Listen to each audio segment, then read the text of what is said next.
And we're going to get into that a little bit today is the value and how money works in launch versus build scale, and really how does that then translate into how a chiropractor gets paid. So really we're focusing on the three ways that a chiropractor gets paid, and it will differentiate in your different seasons. Hello and welcome to the Remarkable CEO Podcast, a show dedicated to chiropractors who want to transform their job into a business so that they can have a remarkable practice as part of a remarkable life, not instead of one. With your hosts, Dr. Pete Camiolo and Dr. Stephen Franson. Welcome back to another episode of the Remarkable CEO Podcast. I'm Dr. Pete Camiolo. And I'm Dr. Stephen Franson. And we've been having a money conversation. And if you are just tuning in now, hey, I encourage you to go back and listen to the previous 3 episodes. We've been talking about money. We had a great conversation with Dr. Ray Foxworth a few weeks back, talking about compliance and money and care plans. Then we talked about the recurring revenue model, which was absolutely just a rich conversation. And speaking of that, I know that many of you have reached out to us specifically from this series that we've just done and some of the previous series as well, specifically to say, hey, we've got these tools from you. We'd love to get on a call. And I know that Dr. Stephen, you and I, we both had an opportunity to jump on calls with many of you who are our listeners to talk about specifically the tools that we've been covering in these podcasts.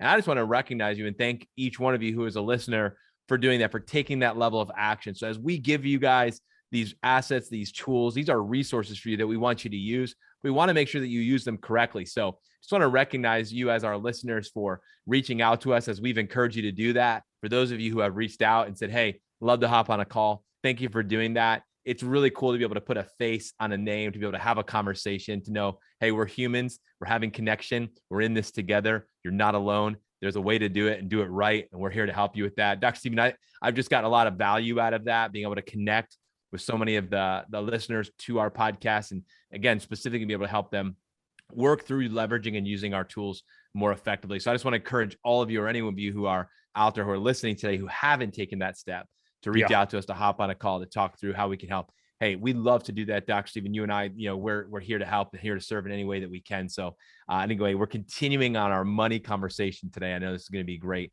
with part 4 of our money conversation, which is how the chiropractor gets paid. This is going to be good.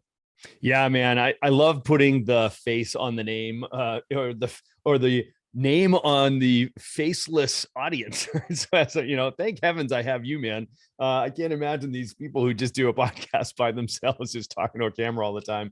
That can be rough. I love, the interaction between you and I. Obviously that banter is so much fun as, just somebody who I respect so much and just consider such a great friend. But when you meet people that are like, hey, we've been listening to you for 3 years, it's like, what, really? It's amazing. And you get these notes and get these messages and some of the things you really expect, like, oh yeah, I downloaded that tool and, can you help me get some clarity around that? I have some questions and help me, make sure I'm doing this right. We love getting on that conversation because, it puts the meat on the bones, right? So you're like, oh yeah, good. These people are actually implementing this stuff. So but you get some unusual ones. Like I'm looking like if you're watching this on YouTube right now, you can see I got a lot going on today. So I got print on my hat, I get print on my shirt here. And some of the observations that I get is people pick up on some of the things. They're like, Doc, you collect t-shirts, don't you? So they send me the t-shirts, right? So I'm like, this one is from this is from Andrew Hall and Lisa Hall, right? Dr. Andrew and Dr. Lisa, right? So it says, winter is coming, chiropractic makes you stronger. And it's got the great Game of Thrones theme on it. I don't even know. What does it say on the back? Anything? Nothing Yeah, on there. You're clear. So you're clear yeah, on the back. this, I love getting t-shirts and you guys send me t-shirts all the time. And I just thank you for that. It's just awesome. And then also I collect hats and I've got the Liberty University hat on right now because I'm the proud daddy who's my son Sam has decided he's going to Liberty, right? So we were down there last weekend and I picked up a new lid. And so I'm proudly wearing my Liberty colors today. And yeah, so I collect hats as well. I got some notes on watches too. Like there's some watches out there, some watch lovers out there, and they're picking up on the watches. So yeah, that's a passion of mine as well, is I love watches. So, I always get questions like, Doc, what watch are you wearing today? Right. So this is the Rolly. This is my, called the Hulk, right? This is the green Submariner. So yeah, there's certain things that I collect that I love. I have passion around surfboards. I love cars. But the watches, man, this has been a fun thing. We're talking about money. So, buy things that will appreciate in value. So for example, this watch, like these watches are super hot, right? So if you like sports watches, you probably already know that the stainless Submariners are really just going crazy. All the sport watches are really hot. This watch, Pete, was $8,400 retail. It's selling for like 27,000 now. It's like these watches go through the roof, and every one of them, I mean, I don't know why you'd buy stocks, buy watches, right? So it's just buy things that will appreciate in value. And I felt that that would go along beautifully with our money conversation today, as we talk about the 3 ways chiropractors get paid. Yeah, it's first of all, it's just cool to see you in your different shirts every time, just so you know.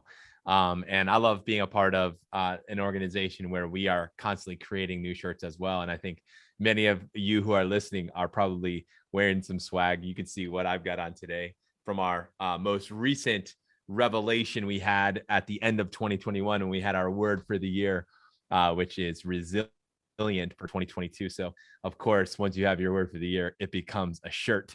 So we are all about that in the Remarkable Practice as well. We love creating swag that you guys are going to love to wear, whether it's hats, sweatshirts, shirts. Hey, if you guys got some more ideas too, send it our way. We Absolutely. love this. We love that. We are in the, we're in the creative space. We're constantly creating. And so we are always looking for inspiration. We stay pretty inspired, but if you have inspiration around any of these things, we'd love to hear that from you as well. And I think Dr. Stephen, one of the things that, as we were preparing for this podcast episode today, I think about, because we have an opportunity to speak with so many chiropractors on the phone, and we get that opportunity every single day, which is that if you can get the money part right, we can actually start having conversations like this. And I think this whole idea of this series came from we're listening to you. We heard, hey, we really enjoy when you guys talk about certain things, and one of them was money, getting into the context of money, like we've been getting into these last weeks. So we're listening to you. But even Dr. Stephen, as you're sharing about this, and we're talking about this today, some of you, this is a stress point for you. This is an issue. You have an issue with money. There's a money blueprint issue.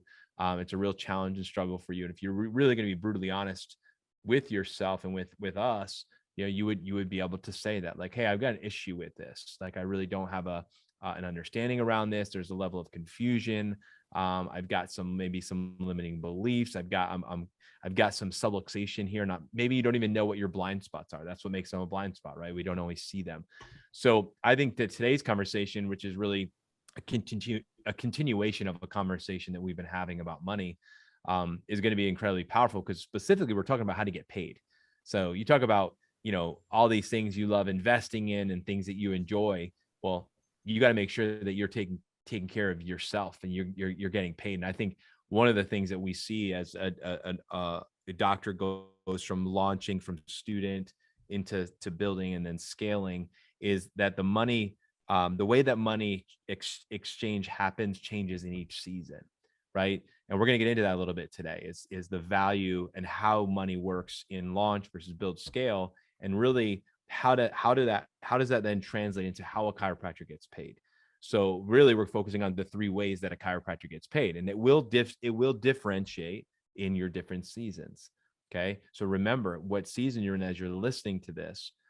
If you're a student, the way you get paid is, if you're like me, go out and do spinal screenings for chiropractors, and you can collect money from people and get paid by doing spinal screenings, or go and set up talks and fill the seats, man, at a church or an office, and get paid by the number of you get in seats. I mean, that's how I was when I was a student. And then when you launch your practice, then you build your practice, and you scale your practice, and you exit your practice, each one of them, we get paid different ways. So we're going to get into that today, and I'm really excited to be able to have this conversation. Yeah, I think, what perked up the ears of our listeners on the conversation around the rule of 40. When we're teaching, this, if you haven't heard this episode, you want to go back and listen to it, because the rule of 40 is a qualitative metric that we use in the business world to answer the question, how's it going, right? So this is like the way to measure the health of a business. And it takes two things into account. Takes into account the growth of the business and revenue in a, let's call it a time period, let's call it in a year, right? So the growth of the business as a percentage, top line revenue growth, they call it, over the profit margin of the business in that same time period, right? So there's two sort of competing factors. You can't spend all your money to try to drive growth, or otherwise that actually just starts a different conversation. But there's a way to measure like the health of a business at any given time. Is this has this past year a true representation of the business? Is the business making investments to grow the business in a sustainable way? Is the business really profitable, et cetera? So it answers that question, how's it going, right? So in chiropractors have a hard time answering that question. So we teach our clients how to calculate this rule of 40 so that we can keep an eye on the health, the fiscal health of the business, right? So those are the two numbers. It's top line revenue growth plus the profit margin equals 40. That should be a goal, right? So there's a range somewhere between 30 and 50. 40 is the remarkable standard that we keep, right? So everybody knows their top line revenue growth. That's an easy thing to extrapolate out. But what nobody knows is what their true profit margin is. At least that's my experience working with thousands of chiropractors. Like, what's your profit margin? Number one, they don't know a number. Number two, if they do know the number, it's not accurate.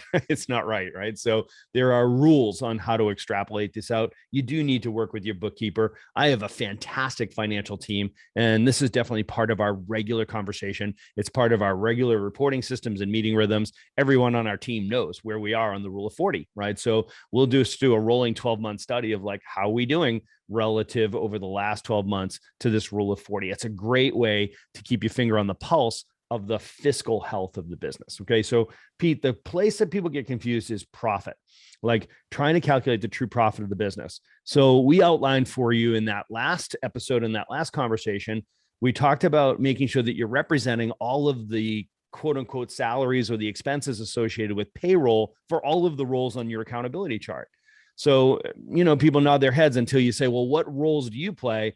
And they start going, well, I'm kind of head cook and bottle washer. I'm like, yeah, no, I get that. We want to extrapolate that out, and we want to account for each one of those expenses for the roles that you play, because one day somebody's going to buy your business. And when they look at the business, they're going to say, well, what roles do you play in this business? And you might sound something like this, very typically. Well, I'm the CEO, I'm the clinic director, I'm also an adjusting doctor, and I do the marketing directing. All right, well, how about your spouse? Oh, my spouse, well, from home, she's the back office and she does the bookkeeping, and right. So all of these elements that are getting done, are they getting accounted for when you're really extrapolating out the true expenses of running your business, right? So, unless you and your spouse come with the deal, they know that they're going to need to replace you, and somebody's going to need to get paid to do that. So when you're trying to calculate the true value of a business for purchase, you're going to insist that each one of those roles is accounted for, right? So this is part of that profit conversation.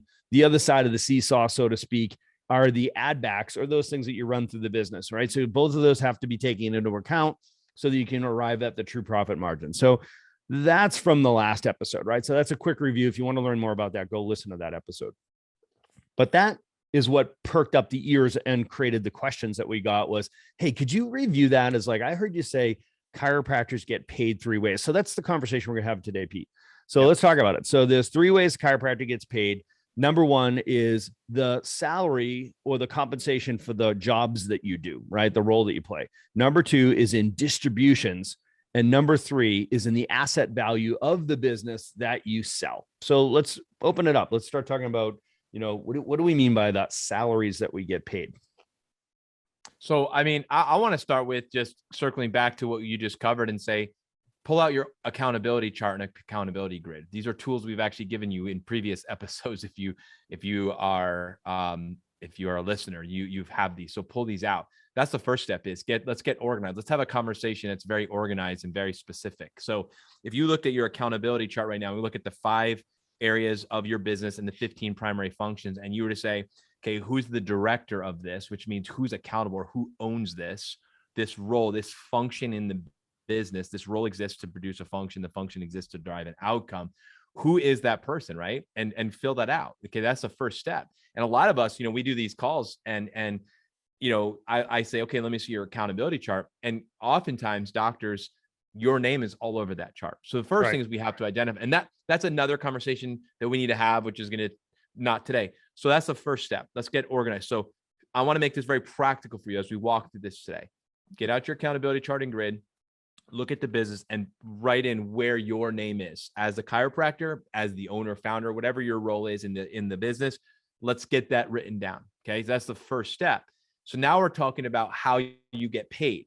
Okay. So if you were to hire me, Dr. Steven, if you were going to bring myself or Dr. Steven on your team and you're saying, I want to hire you, you can come in as a chiropractor. You're going to be a business builder too. And then you were to compensate and create the compensation model and plan for us.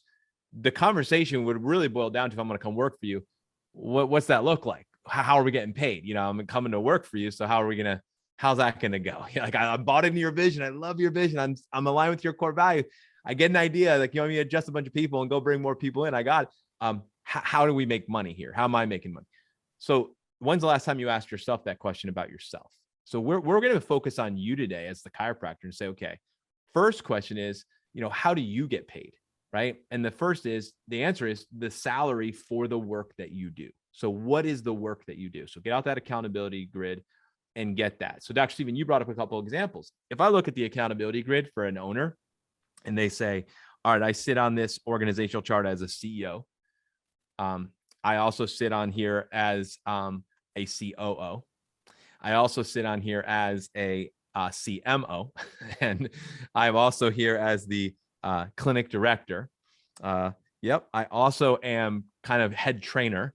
And now you look at that and you say, what is the value of that? And how do you get paid? So Dr. Steven, I think we're going to have a conversation about this because some of those things are going to directly be related to salary. Some of them can be paid out different ways. Yep. So let's dive in.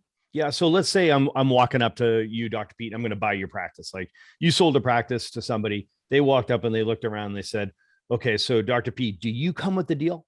And you said, hell no. Right. And they said, okay, so I need to replace you. Help me understand what you do around here. So I know how to calculate what I'm going to need to invest in, payroll and overhead to replace you. Right. So that's the word you want to use, to replace you. Right. So obviously Dr. Pete is irreplaceable. Right. So, but somebody's got to be able to do the work that he was doing. Right. So let's say you're trying to figure out exactly what you should assign for yourself as the owner, real time right now, as an adjusting doctor. It'd be like, well, what do I pay myself? It's like, okay, so let's say, imagine this scenario. It's you and your associate doctor. You guys see 300 a week in your practice. So they see 150 a week and you see 150 a week. You pay them, let's call it 100 grand. You pay them 100 grand and you're trying to figure out, if I'm out of the picture and I have to replace myself, what would it cost me to replace myself in the adjustatorium? It would be another 100 grand. I mean, that's a very simple example, right? So it's like, all right, so my associate doctor and I each see 150 a week. I pay them 150. I pay them 100 grand to do that. If I pulled myself out, somebody else has to adjust the other 150. So I'll bring in another associate doctor I will also pay 100 grand. So that's an example of like my salary as an adjusting doctor. Even though I own the place, my salary is 100 grand, right? So then you might say, all right, so I'm also working as the CEO, I'm working as the clinic director, I'm working as a trainer, et cetera. So you account for those different, and then you come up with your salary, so to speak. Okay. So without going crazy and identifying each and every one of those salaries, it brings you to a more realistic view of what your payroll is, where your true overhead is as you're doing a valuation of your business. So Dr. Pete, that's the first step. We identify, okay, so how do we get paid? First way we get paid is we get paid for the work that we do. Okay. So for example, in the Remarkable Practice, we do the same thing. I get paid as the CEO. I get paid as a coach, and I get paid as a speaker at our live events. And then I get paid also for the content that I create for our intellectual property. I get paid each way.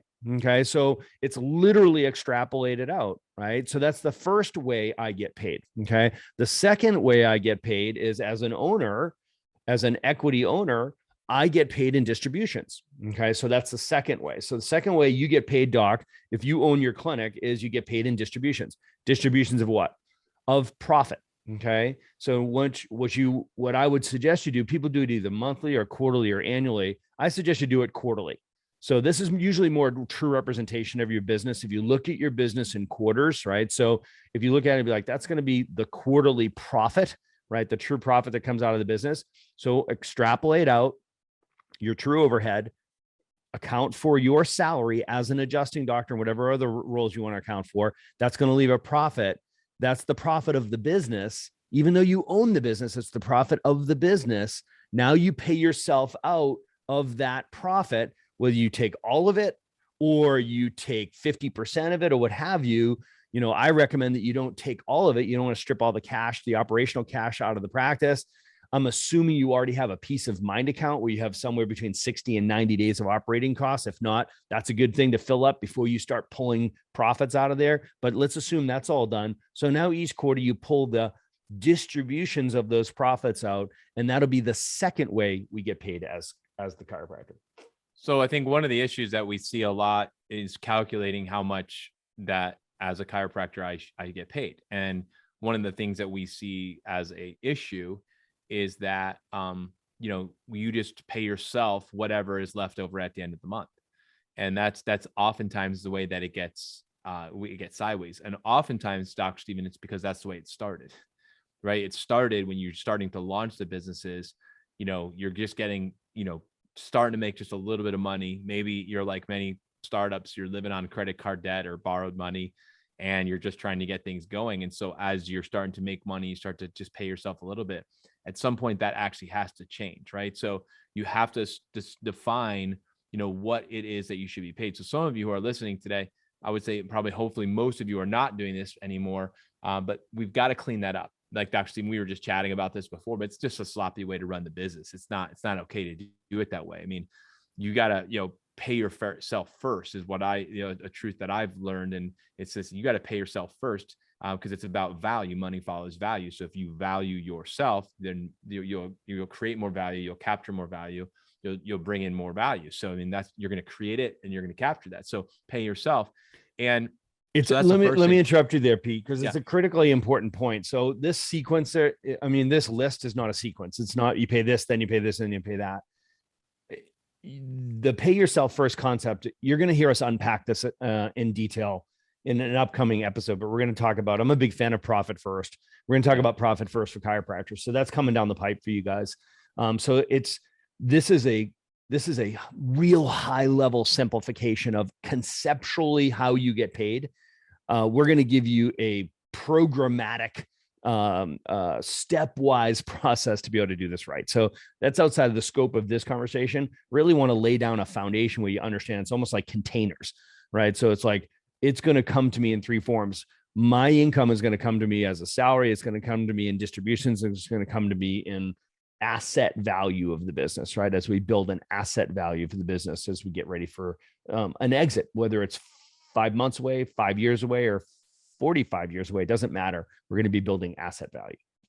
100%. And so a couple of things just in regards to that. And I love this concept of what you're building in each season of your career. So we talked about in launch, how, you don't know what you don't know in launch. So what's the goal in launch is to build skills, right? We were discussing this before this podcast today. And it was like, we have an opportunity to work with a lot of associate doctors, right? We have what we call the Associate Doctor Build Mastermind program, which has just been an incredible program, which we launched in 2021. And it's just been awesome.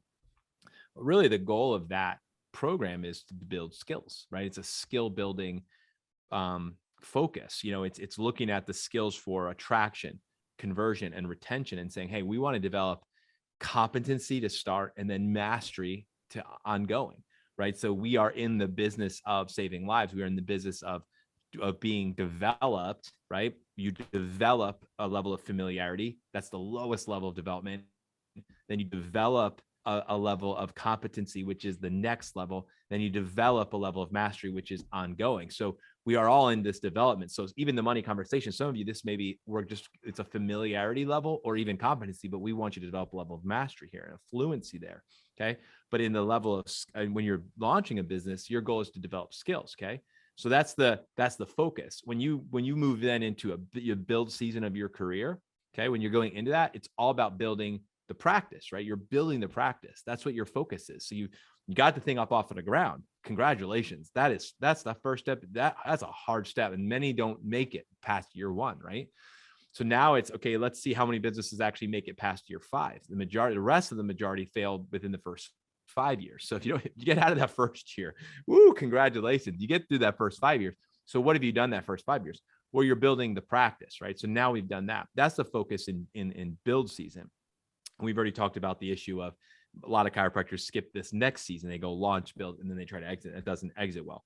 The third season, this is why this is so critically important. If you think about the asset, which is the third way you get paid, the asset value, the third season, the focus of scale is actually building asset value. So think about this. If you were to launch a business, build it, stay in build, and then try to exit, you didn't even go into the stage of what is asset value creation. And that's why he said somebody can't buy your job, right? You're trying to sell a liability, trying to sell a job, not a business. And this is why this season, this third season, the scale season, is so important. It's why we've dedicated so much of our energy to it, Dr. Stephen. It's why there's this podcast that's even titled the Remarkable CEO Podcast, because we understand if you do this season well, if you do this part well, you're actually in that third way that you get paid, which is asset value building, asset value creation. That's what this season is all about. That's right. In the spirit of just begin with the end in mind, right? So as we talk to doctors and we start talking about the remarkable exit and the remarkable exit program, I can see people glaze over or check out. And I'm like, no. Don't make that mistake. Like, please listen to me. I wish somebody grabbed me by my shirt when I was in my first year or my 5th year, or dare I say my 15th year of practice. Oh, if somebody had just told me what we're telling people right now, it's like, no, man, build an asset that people will compete to buy. Literally build it to sell it. You don't have to sell it for 10 years, 15 years, 25 years, but build it to sell it, build asset value. That's how you want to think about this is, the third way we get paid as chiropractors is there's going to be a transaction. You're going to sell your business. The question is what kind of multiplier are you going to get? Are you going to be doing a fire sale? Or are you going to see somewhere between a 1.5 to 3.5 times multiplier of earnings, right? So, and that's a Main Street sale, or maybe you'll be part of a corporate roll-up. You'll do a Wall Street sale, right? So maybe you're going to be looking at an 8, 10, 12 times multiplier, right? There's all kinds of potential out in front of you, but man, you got to know what you're doing. You got to have a plan around this, right? So, we've built the whole concept of the 4 seasons around making sure that you do these things successfully. In other words, gracefully and profitably. Or beginning with the end in mind is recognizing at some point I'm going to sell this thing and I want to build it to sell it. There's going to be a shift. You're going to go from launch to build to scale to exit, right? So launch is all about building skills, and build is all about building the practice. And scale is about building asset value so that when you do go to exit, people will compete to buy this.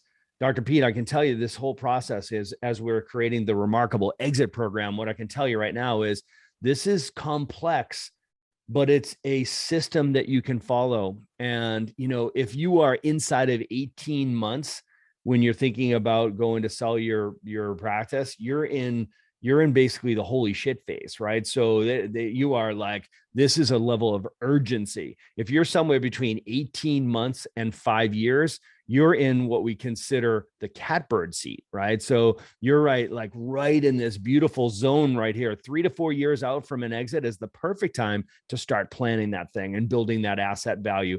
There are all sorts of financial mechanisms that you can leverage. There's different tools and tax strategies and corporate structures that you're going to need time to implement and create that value. And if you're more than 5 years out, man, this is when strategy and planning just really is, like we teach our patients, let's be super proactive with this. So please don't check out. In the scale season, you can create this incredibly valuable business, this asset, that when you do that transaction, this is the third way you get paid. So we get paid three ways as chiropractors. We get paid our salaries for the work that we do. Number two, we get paid on distributions based on our equity. And number three, we capture value with the transaction of the business, the sale of your business upon exit, and that's building asset value. Guys, you guys deliver huge value into your community. The service that we provide, the giving and loving service that we provide in our community is huge value. And you know, money follows value. Please stick around for more business insights from this week's bonus interview with our remarkable success partner, dedicated to helping you more successfully help more people. Enjoy. What's up, Remarkables? Hey, I'm excited to have a conversation with a longtime great friend of mine, somebody who we actually met at Life University, Joe, 28 years ago? Yeah, we were 24. Going way back in time. Somebody who I grew up in chiropractic together. A fellow Gondroid, fellow Gonstead doctor, and hardcore clinician, philosopher, and servant-hearted leader in chiropractic. Really one of my favorite people in our space, and who I consider to have one of the best business minds in chiropractic. My good friend, Dr. Joe Esposito from Aceva Nutraceuticals. Joe, good to see you, brother. Thanks, Steve. Appreciate the opportunity. Love the work you're doing with this podcast. So honored to be on it. Awesome. So you know how these interviews work. We're going to get to know a little bit more about Aceva. Obviously, you're a success partner, which means you help us help more people, right? So you help our people help more people. I want to get a sense of that. Obviously, let's call it what it is. With Remarkable Practice, we select our success partners, and frankly, I could have picked any supplement company to be a success partner inside of our space, but we chose Aceva, and because I know leadership, and I always bet the jockey. I know you as a person. As I said, we grew up in this space together, and this isn't just a good old boys network. And I have you represent the Remarkable Practice as a success partner because we're old buddies, but because we are old friends, I know how you operate, right? So frankly, brother, you're a tremendous pain in the ass. And that's what I love about you. And so I love that about you. Like your level of OCD and attention to detail, as far as your standards around what you consider acceptable and even excellent. It's impressive, man. It's great to watch you work. I know you to be a guy who had a very successful practice for years, had end up running multiple successful practices as a really gifted clinician and a great leader.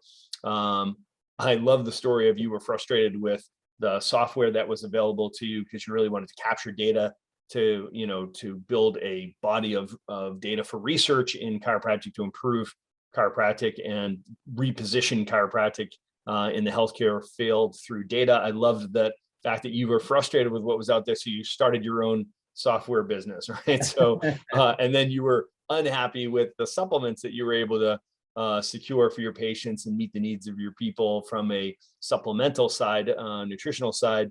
So you started your own supplement business. So I love these stories, man, because I know this to be true. But honestly, my favorite story, my favorite Joe Esposito story that's so close to my heart is when my son, had an issue. He had an acute Lyme infection in his knee. And I was sitting in a hospital looking at my son in recovery after surgery on his knee, looking at I think he was probably 14 or 15 at the time. I'm looking at a kid who has never had as much as an aspirin in his body, and now he's, in surgical recovery.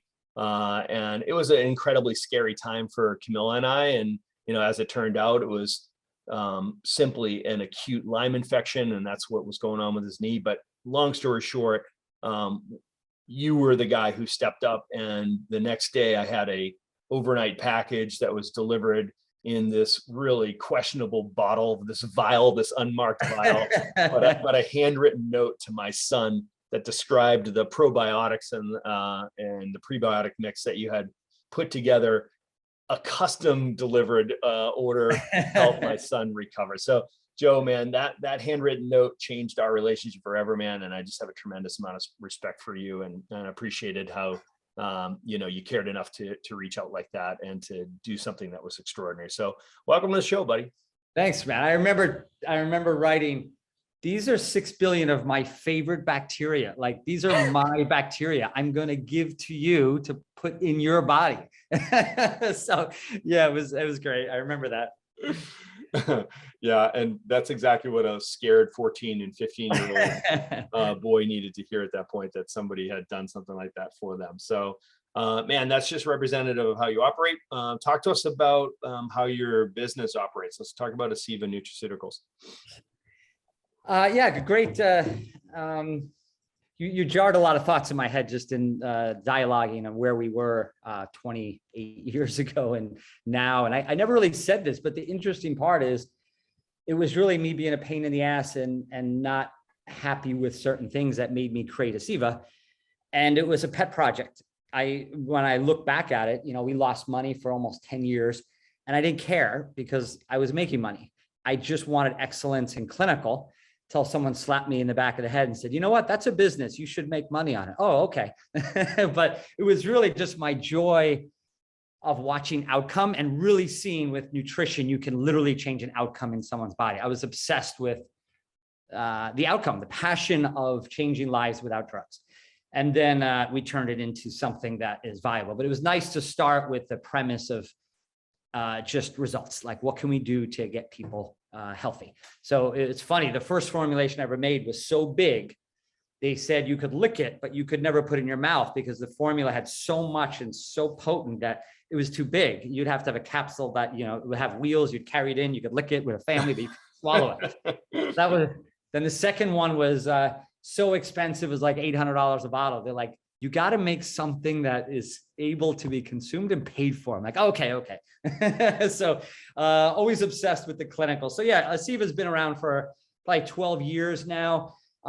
We've matured a lot. It's a boutique company designed to help high-level clinicians that want to implement a new vertical. It's not designed to throw a multi and a fish oil on a shelf in the back of your office, sell 4 bottles a year and get 80 million clients. We want 500 clients that want to truly integrate nutrition. That's what we want. Right. So our model is to actually, with clients, is to actually do a financial modeling of, you want a department, you want to hire someone to run it, you want to learn about it, you want to make profit, you want to change lives. Well, that's a business. And I always make fun of chiros because I'm a chiro. And I say, if a chiro was to open up, if a chiro owned a hospital and they were going to open up a pediatric ward, they would just say to the oncologist, hey, do you mind seeing some kids, like just check them out maybe, and not hire someone, but just grab the other department. So I want to help mature chiropractic's utilization nutrition. So the chiro's not doing it. The chiro's not becoming a nutritionist. The chiro's not, but the chiro respects it, honors it, and realizes a gap in healthcare, and it needs to be honored.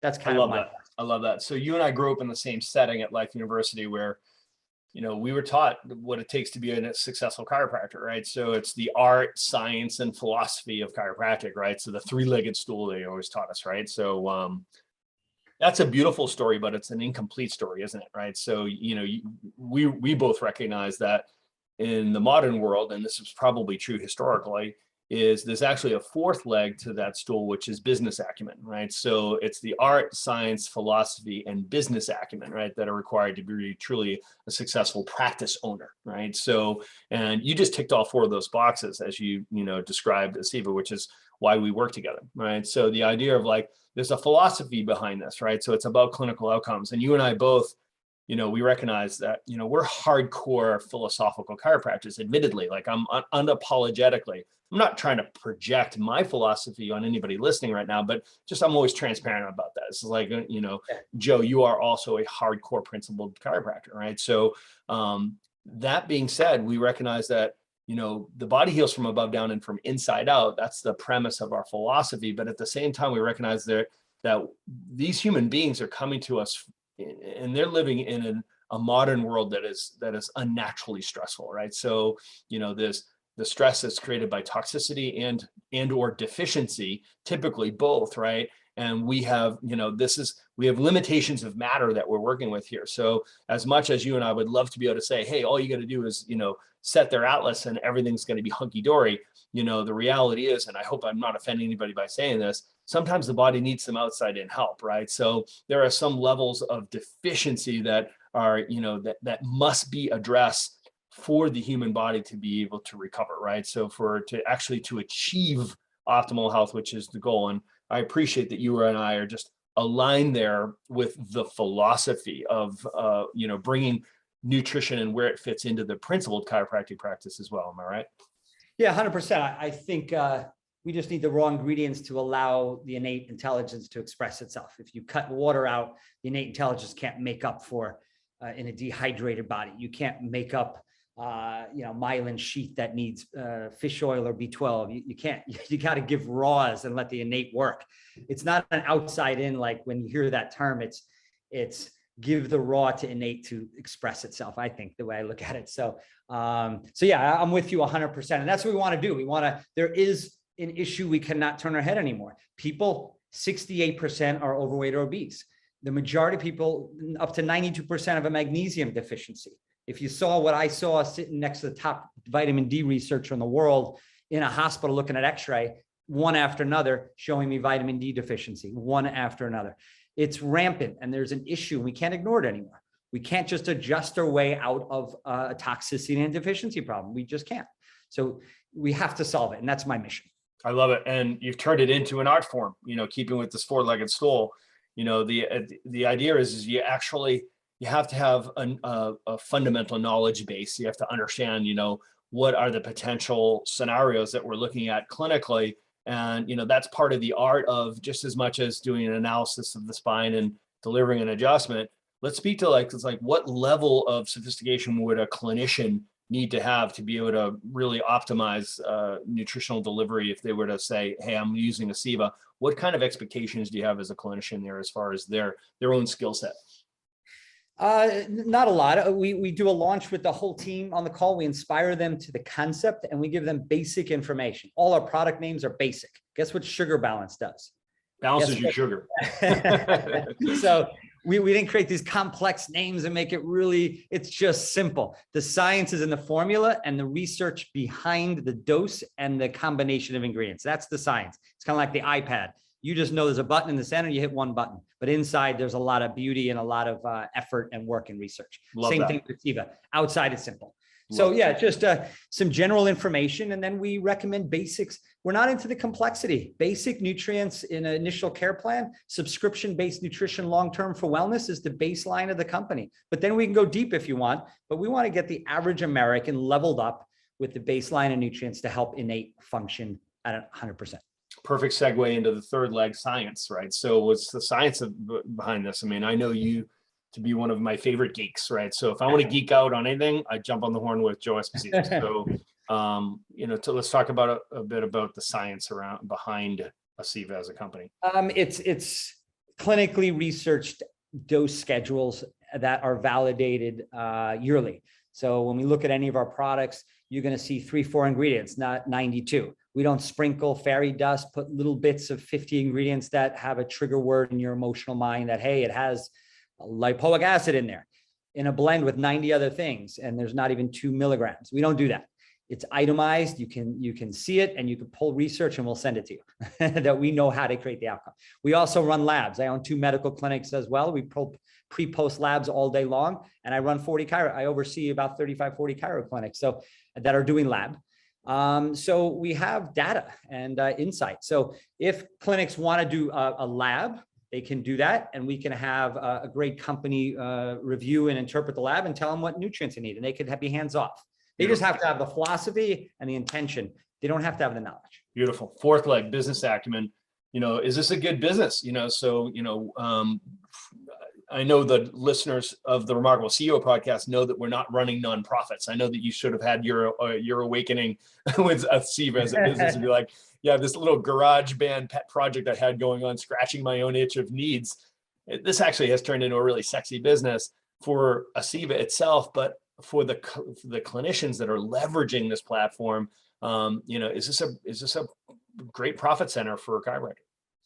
I have to give credit to my good friend Stu Bernson, who said that you're failing as a CEO because you're not delivering to the investor return. And I said, but I am the investor because I don't care who the investor is. You're not delivering.